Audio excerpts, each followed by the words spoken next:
All right, surf fans, prepare yourself. This is the Corona Cero post show, and this will be a short yet impactful show for a short yet impactful day. There is a very relieved Sammy Pupo fighting his way through the elimination round here from Punta Roca in beautiful La Libertad, El Salvador. I'm Chris Cote. This is Mitchell Salazar. That is Jesse Mendez. And guess what? It's only brunch time, so if you're going to drink brunch beers, make it a Corona Cero. That way the rest of your day, you can still surf and do all that stuff. Because you know what happens sometimes at brunch. Things get wild. That can be a day ender. But we've got business to get through because the post show is happening before lunch. And before we get into that action, that last heat right there was yet another display of even the midfield on the championship tour has so much heart and so much just skill. It's like every single heat looks like it could be a final. Yeah, definitely. And I think a really good indication of today, Jesse, were the scores. I mean, it reflected in the style of surfing. The waves were awesome. And I truly felt like today, even the people who lost excelled in surfing out there at Punta Roca. I have no doubt on that. And the most exciting thing about it was actually, for me, this last heat. Obviously, I was paying close attention to it. And with a little bit of texture, the amount of water displacement there was, and the variety, the speed, that mostly a guy like Samuel carried throughout the waves was very impressive, and I'm happy to see him break through his performance so far this year because we haven't seen it yet, and we know how good he is. He's top 5 material.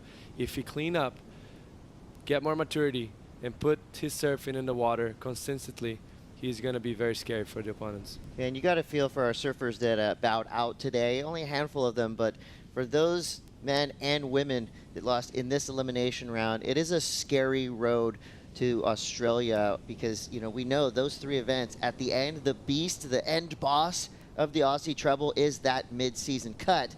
So there's got to be a lot going on in the minds of, guys like Imai Kalani DeVault, Grosjean, guys that lost here, knowing that path to getting past that mid-season cut just got a lot more difficult. Yeah, and even with a waiting period, even knowing that you're going to certain locations that have excellent waves, people have had past results overall at those locations, you're thinking to yourself, okay, we're going to score the entire time, right? Yeah, you have 10, 12 days for a waiting period. That does not guarantee they're going to have the best waves at that certain location, Jesse. You know all about it. You could show up to a location thinking, okay, it's going to be pumping the morning of. You're still on, having a run out there in maybe 1-2 feet slop. Yeah, and that's all because of the wind tide changes. And yeah, most likely you have 4 heats throughout a good day that is going to be firing, and the rest is going to be, more than a medium size, and then some of them even kind of bad, like you mentioned. So you just got to be ready for everything. That's true. Well, enough of the sad stuff. Let's talk about the rad stuff. Sammy Pupo on the glass with Rosie Hodge. Yeah, that's right. It's good to see Sammy Pupo against the glass. Sammy, that was an intense heat. All 3 of you guys are in search of a result for your careers. Any added stress out there? I think there was, but I was just trying to think that it was my first heat of the event, really. After like a bad heat for the starting the event, I just want to reset and try not to trick my mind to think it's only my first heat of the event, and I felt like it worked. Finally, I got some better conditions that I can show my surfing a little bit more. The last 2 events have been pretty stressful for me, just really haven't been able to feel like have the opportunity to surf, to show my surfing. So when I was paddling out, I was like, this is what I'm looking forward to this whole time, and I finally got the opportunity to get on a set wave and show my surfing. So I was super stoked about that, and just really calm, and I feel like unfortunately I've been in this position before, so I know how it works. And for me, when I saw the schedule for the year, this event and next 3 events is going to be the ones that I really look forward to, going on my forehand, and somewhere that I can show my carves and get some good results. And 14.07, your highest heat total so far. Does that feel good to be posting those kind of numbers again? For sure. Yeah, it feels so good. you know, as I said, when you're making bad heats and losing, you just start to question your mind, and it's really hard to feel that way and not knowing if your surfing is there. But I feel like when I got the opportunity, I showed my surfing, and hopefully I can do that again for the next round. Thank you, Sammy. Would love to see you go on a roll. Well, that just makes for an exciting matchup in the next round. Sammy Pupo will be going up against Yago Dora. So let's cheers our cheers to brunch that? beers. It's a rematch. That's a good one. No alcohol Most in likely this, in good so waves. So the rest of our day is going to be awesome. All right, let's get into the thick of it. The Saw Blade came out today. I'm talking about Sawyer Lindblad. She got the highest wave score and the highest heat total of the women's. And you know, it was fitting that we sent the women out early because yesterday they had to slog through some kind of sus afternoon conditions. Well, this morning they were rewarded with perfection. All three of these surfers put on a show for us. Kira Pinkerton proved that her power can get her through a tough heat like this. This is a great way to start our day. Yeah, and definitely saw flashes of brilliance from Kira. It's not her first time surfing at the CT level. She's done it at the US Open. Of course, she's done it at the Surf Ranch too, Jesse. But when we just talked about power matching power, we saw that on display this morning from Pinkerton, and of course from the heat winner right here, Lindblad. I was waiting for that moment for Kira to actually open up and use all the leverage that she has. And she's a tall girl, so she displayed that. And it seemed like everything was going against Sawyer, and all of a sudden, she gets that last crack up, finish it off the wave, and gets the win on the heat and saves herself from elimination round. Yeah, this was just clutch. A clutch performance from Sawyer. You know, I don't think we were worried about her yesterday, but anytime that, you know, these top tier surfers wind up in the elimination round, you gotta think, oh no, what's gonna happen tomorrow? But obviously Sawyer had a lot more positive energy than that. Snake's hyped, team's Snake has hyped. energy. And look at that face right there, pure relief. That's stoke and relief mixed up into one. Surf City El Salvador Pro live from Punta Roca this morning. It was just a pleasure to watch the women take to the water.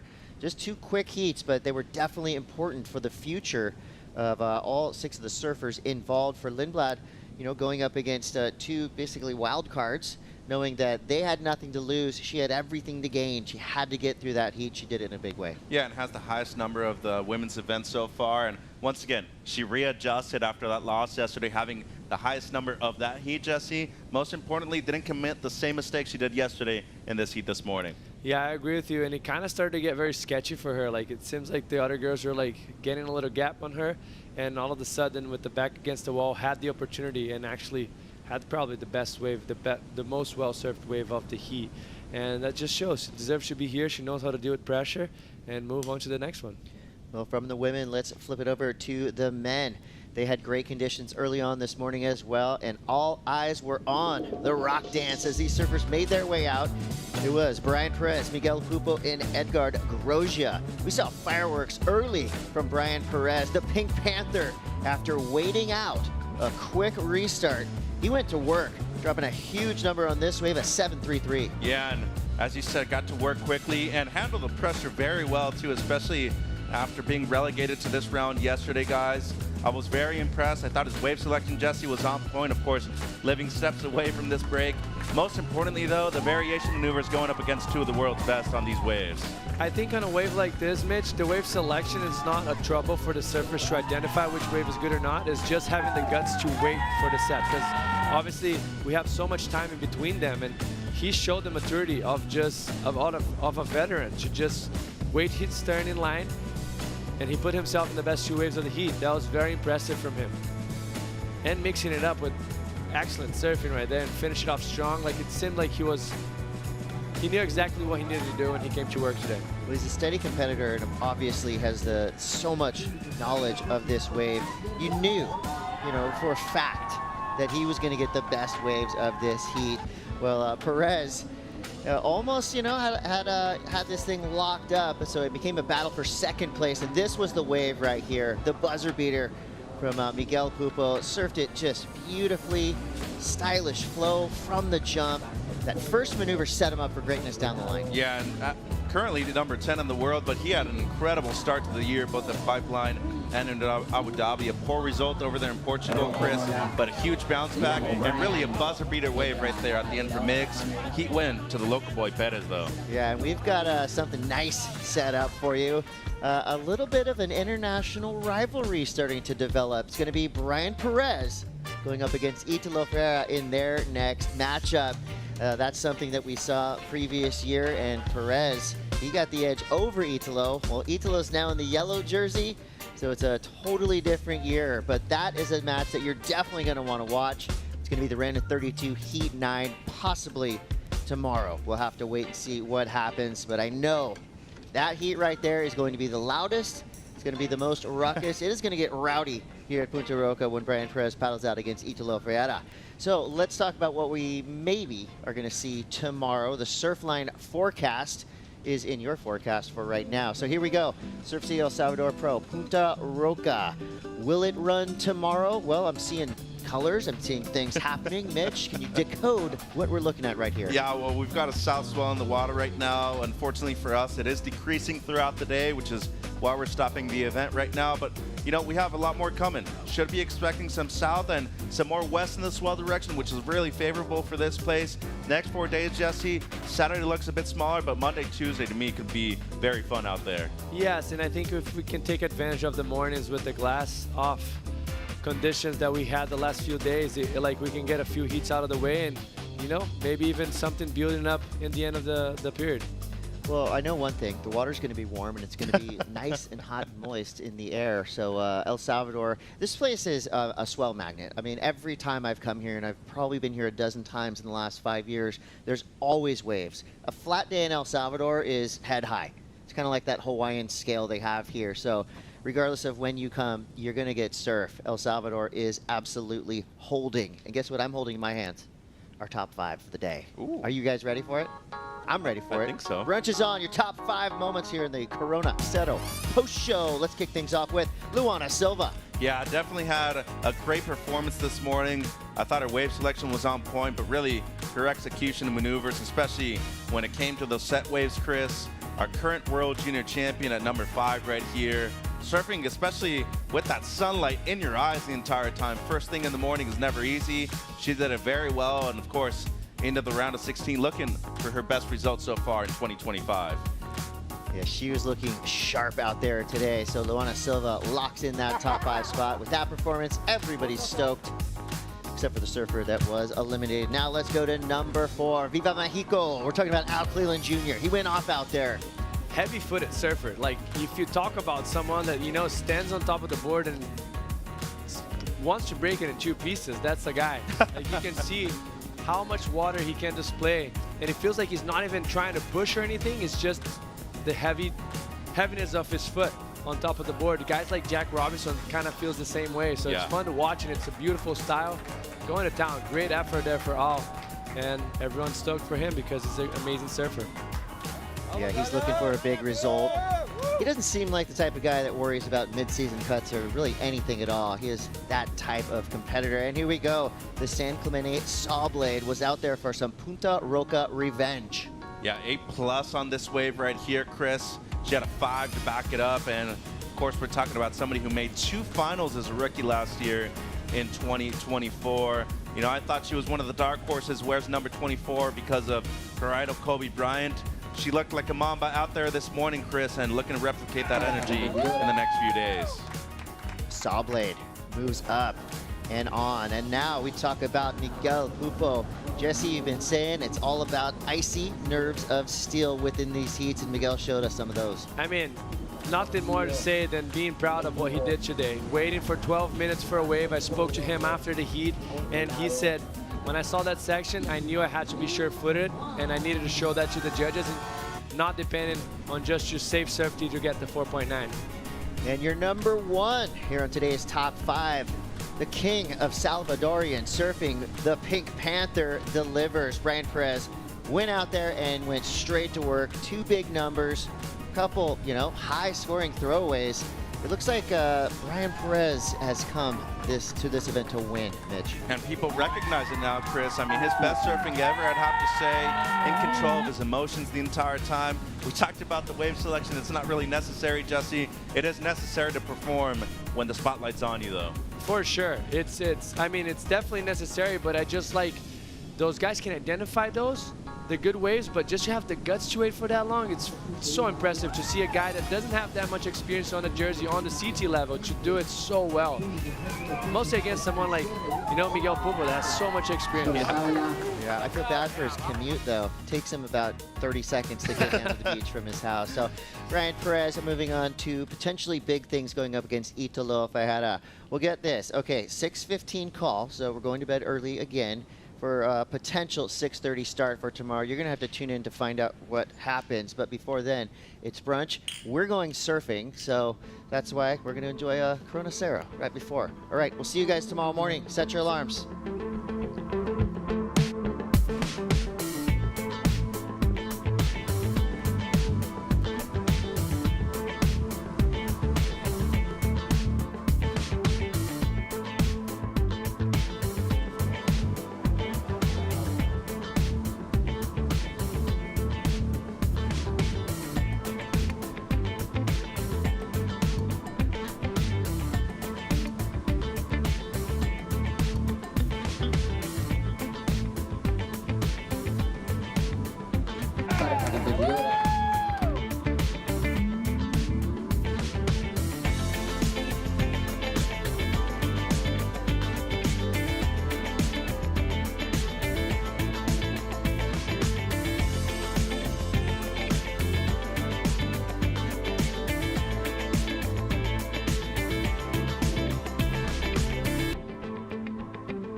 This copyrighted event broadcast is produced by the World Surf League for broadcast around the world and may not be retransmitted, reproduced, rebroadcast, or otherwise distributed or used in any form without the written consent of the World Surf League.